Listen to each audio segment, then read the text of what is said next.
This is Democracy Now!, democracynow.org, The War and Peace Report. I'm Amy Goodman. U.S. Secretary of State Tony Blinken has arrived in Israel as violence escalates in the region. Blinken's expected to meet with both Israeli Prime Minister Benjamin Netanyahu and then Palestinian Authority President Mahmoud Abbas in Ramallah.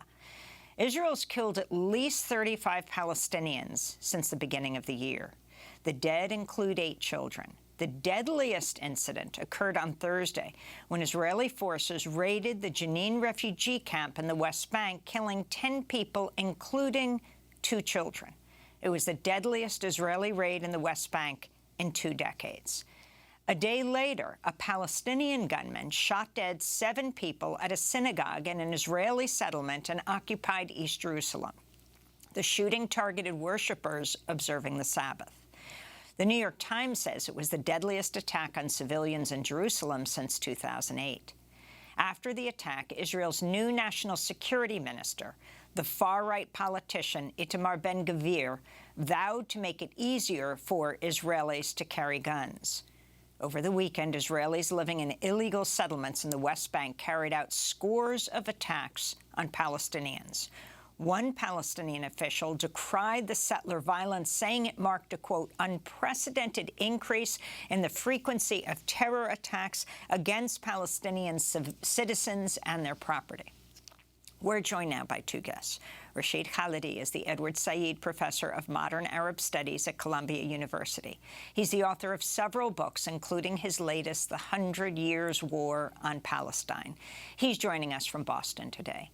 And in Jerusalem, we're joined by Orly Noy, an Israeli political activist and editor of the Hebrew-language news site Local Call. She's also the chair of B'Tselem's executive board, the Israeli human rights group. We welcome you both to Democracy Now! Professor Rashid Khalidi, why don't we begin with you? Can you talk about this escalation of violence? Go back to Thursday, what happened in Jenin. Of course, I know you can go back further, and then take it from there. Well, there's been a wave of Israeli military attacks in the West Bank, largely focused on Jenin, but also including Nablus and other localities all over the West Bank. Last year saw the highest number of fatalities in the West Bank in over 15 years. And this year, that record looks to be broken. We have over 30 people killed in the West Bank, about half of them women, children, and other civilians, and some of them armed militants.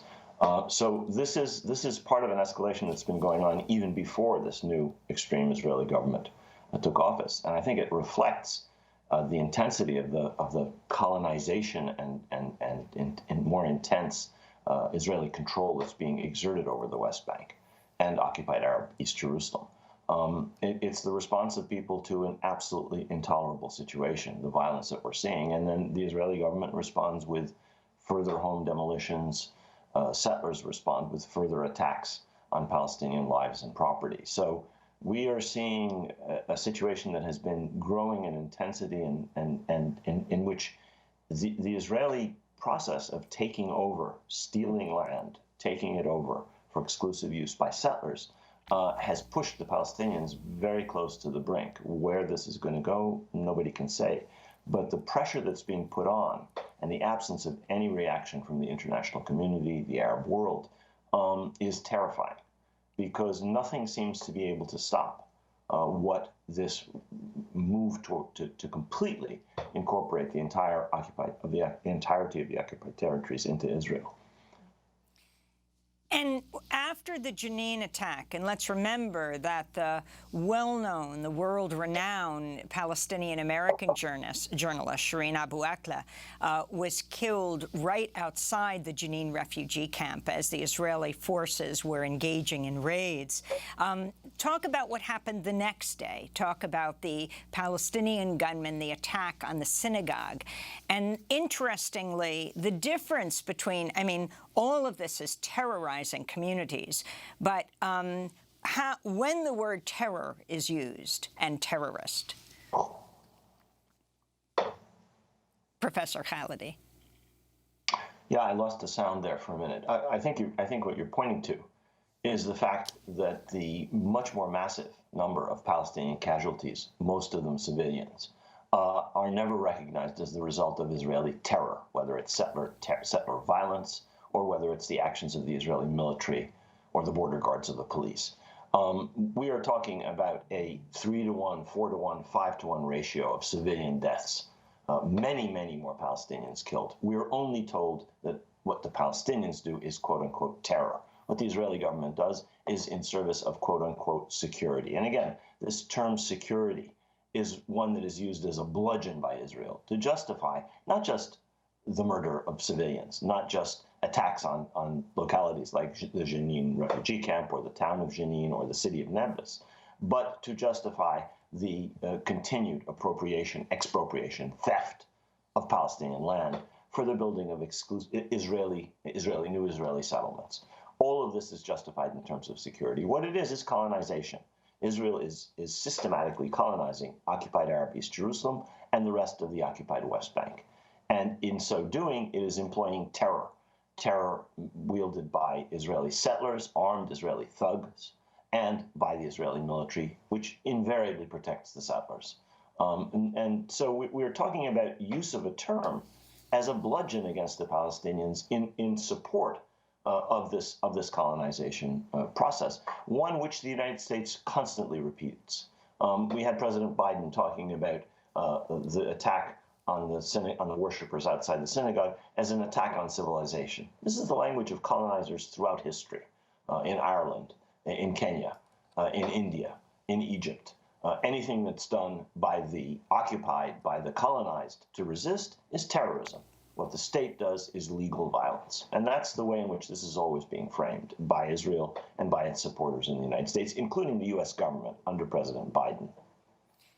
And Orly Noy, you're in Jerusalem, not that far from where the attack took place. The Palestinian gunman killed 7 Palestinians after the Jenin Israeli raid the day before. Talk about what happened there and about the mass protests this weekend. Hi, Amy. I just want to point out that the shooting in the Jewish settlement of Neve Yaakov in East Jerusalem did not occur in a synagogue. It occurred in a street where there happens to be, like many streets, a synagogue, and the Shabbat prayer had been long finished by the time of the shooting. With regard, referring to your question about terrorism, it is important to mention that the shooter's grandfather was murdered by a Jewish settler in 1999, he was never brought to justice. And his second cousin, a 17-year-old boy, was shot dead recently in the Shuafat refugee camp while he was holding a toy gun.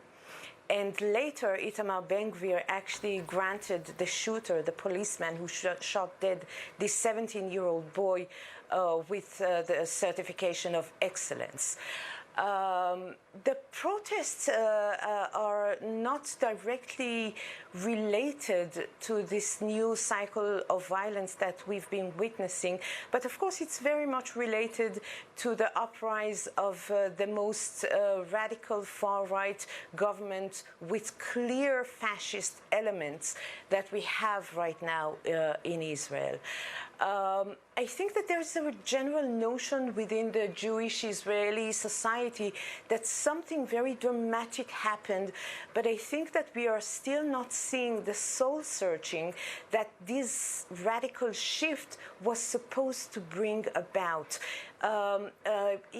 Following the general discourse in Israel, you might get the impression that an unidentified object from the sky just suddenly hit the so-called Jewish and democratic state and shifted it from its course, bringing us to the current situation, which is, of course, not the case. I think what we are seeing now, the rise of the fascist right in the government, is a very natural outcome of the most fundamental nature of Zionism as it has been implemented in the so-called Jewish and democratic state. If you take the last mass demonstration, for example, and the last Saturday after the shooting, when you have an ex-general standing on the stage admitting that the Supreme Court is the only shield protecting him from being bringing him to justice in the ICC. So there is a different understanding of what do Israeli Jews mean by when they say we are demonstrating now to protect democracy. Unfortunately, it is Orly still Noy, not democracy. If you can step back for 1 minute for people who aren't following the politics of Israel that closely, when you talk about these mass protests against Netanyahu's intervention in the Supreme Court, take it from there. Explain what you mean and what they're protesting about. This new government, again, with clear fascist, undemocratic elements, has a very clear agenda in crushing all the obstacles, the remains of the obstacles that still give Israel some pretense of democracy. Those include free journalism, the free expression of speech, and of course the judicial system, which they see as a leftist elite, which of course is very far from true. All the Israeli crimes in the West Bank have been approved by the Israeli Supreme Court, and very rarely did the court interfere with in order to stop any of those crimes. But right now the attack is on the democracy that the Jewish population has been enjoying in Israel, and they want to eliminate those expressions of freedom in order to dictate a very radical far-right agenda.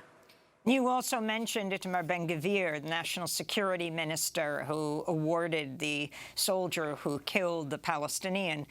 He himself, right, was convicted in Israel of inciting racism and hatred against Palestinians or Israeli Arabs.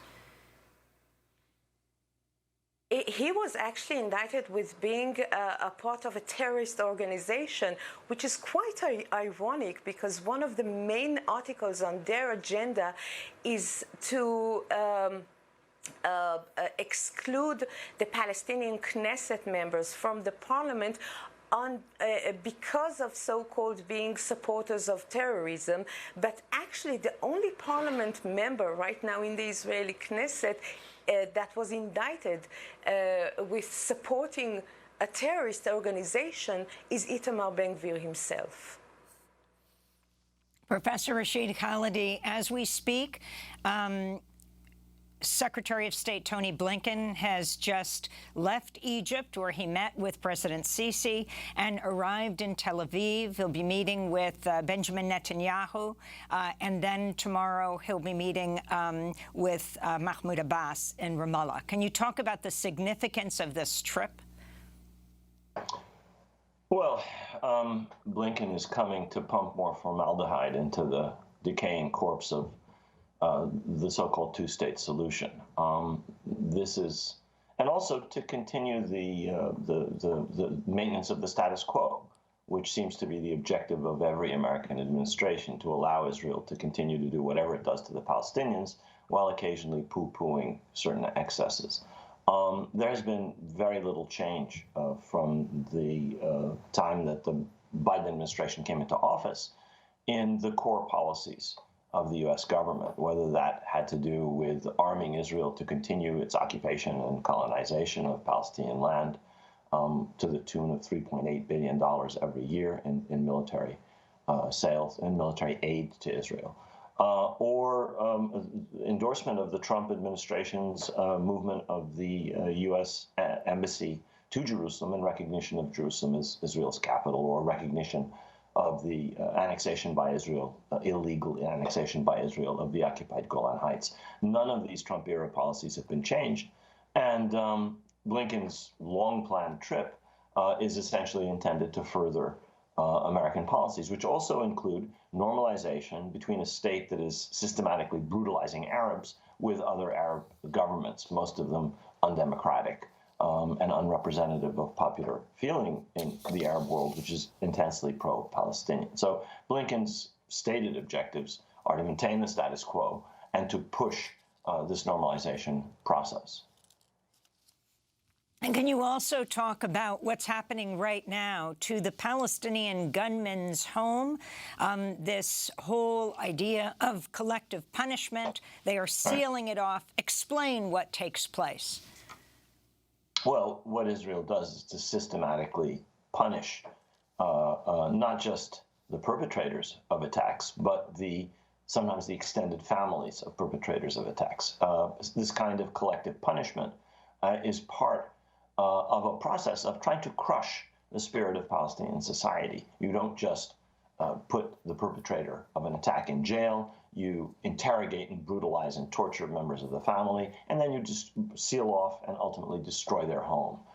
This is part of a policy of demolition of Palestinian homes that takes place all over occupied Arab East Jerusalem, that takes place all over the occupied West Bank, and in particular in the 60% of the West Bank that forms the so-called Area C under the Oslo Accords. There, Israel systematically destroys homes that are built without permits which are absolutely unattainable. My brother had the foundations of a house destroyed near Jericho in Area C simply because they didn't have a permit. You can't get permits, so it's a catch-22 situation. It's intended to ultimately humiliate and punish Palestinian society.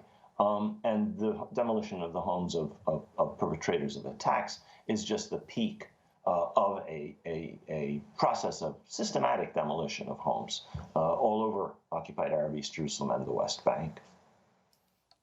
You had a piece recently in the New York Times, Rashid, headlined, "Will the U.S. Embassy in Jerusalem be built on confiscated Palestinian land?" Explain. The United States has submitted plans for the building of an embassy on a plot called the Allenby Barracks. This was land that was originally a British military facility rented from Palestinian landowners and from Palestinian pious foundations, Awqaf.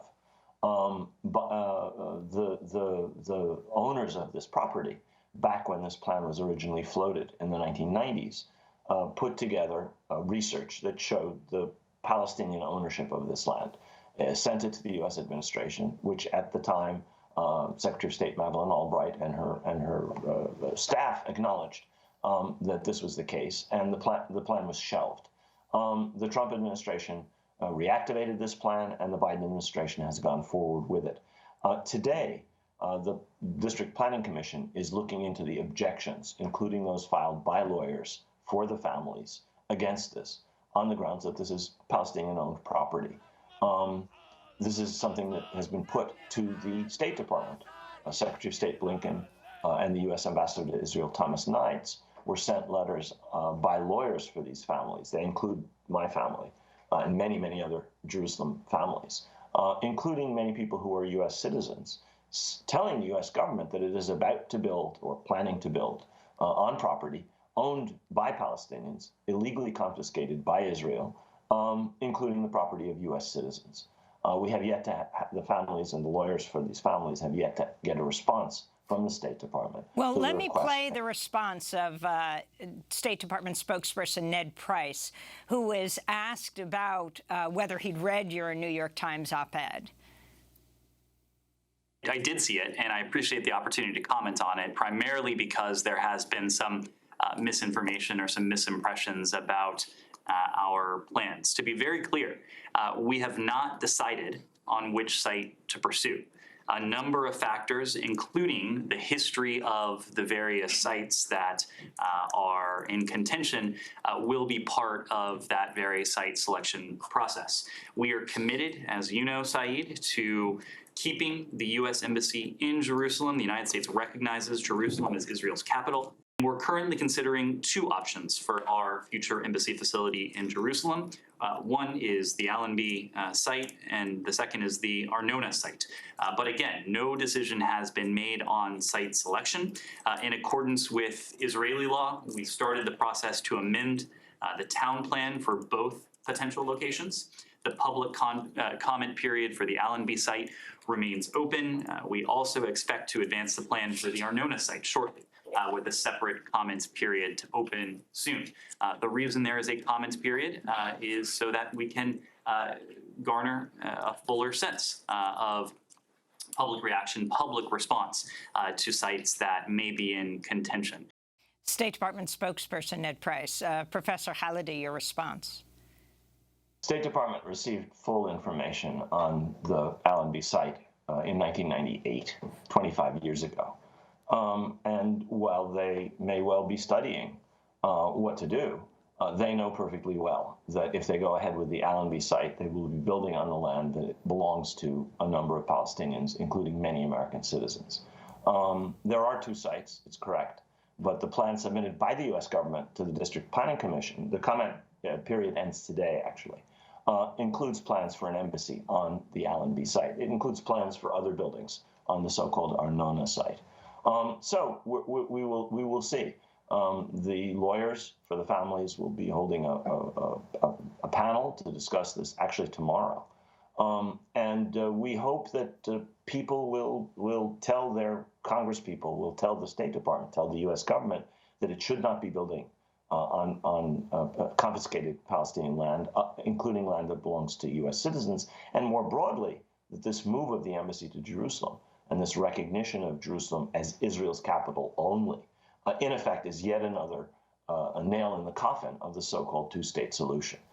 Israel's annexation of occupied Arab East Jerusalem, illegal under international law, and in fact, which the United States opposed at the time, is one of the major problems between Palestinians and Israelis. Once again, the United States puts its big thumb on the scales in favor of the colonizer, as against the victim, the Palestinians, in moving its embassy to Jerusalem. That's the larger question, as well as the question of why is the United States government recognizing illegal Israeli expropriations of private property of U.S. citizens, where the private property of U.S. citizens is concerned elsewhere. The U.S. government is normally vigilant in protecting that. This doesn't seem to be the case where Palestinian Americans are concerned. Obviously, the bigger issue is Jerusalem and moving the embassy and recognition of Jerusalem as Israel's capital. And finally, Orly Noy, we just have a minute, but if you can talk about the escalating level of settler violence in the West Bank. The Palestinian news agency Wafa reported there was 144 settler attacks on Palestinians Saturday alone. And also, what is understood by Israeli society? Yeah, I think very briefly we should mention that 2022 has been the deadliest year for the Palestinians in the West Bank, over 150 casualties, and this is under the so-called change Israeli government, not the current extreme far-right government. Yes, this is something that occurs. I mean, settler violence is an ongoing thing on a daily basis in the West Bank. But after such events like the shooting Friday night, they tend to escalate very severely. I'll just mention that in the village of Tor Musaya in the West Bank, settlers, and this is documented on camera, set fire to a house which by chance was not inhabited by the family at the moment, uprooting trees, attacking Palestinian farmers. The Israeli public in general has no idea because the mainstream media does not cover it, which creates the reality in which Israeli and also to a great extent international public discourse only speak about violence in our area when Jewish Israelis are being targeted. Well, I want to thank you both so much for being with us. Orly Noy. Orly Noy is an Israeli Jewish political activist and editor of the Hebrew language news site Local Call. She's the chair of the board of B'Tselem, the Israeli human rights organization. And Rashid Khalidi, the Edward Said Professor of Modern Arab Studies at Columbia University. We will continue to cover this as, of course. Next up, protests for police accountability continue in Memphis and across the country after the release of the police body cam footage showing the fatal police beating of Tyree Nichols, the unarmed 29-year-old black man pulled over in a traffic stop, beaten right next to his home, dying 3 days later in the hospital. Stay with us.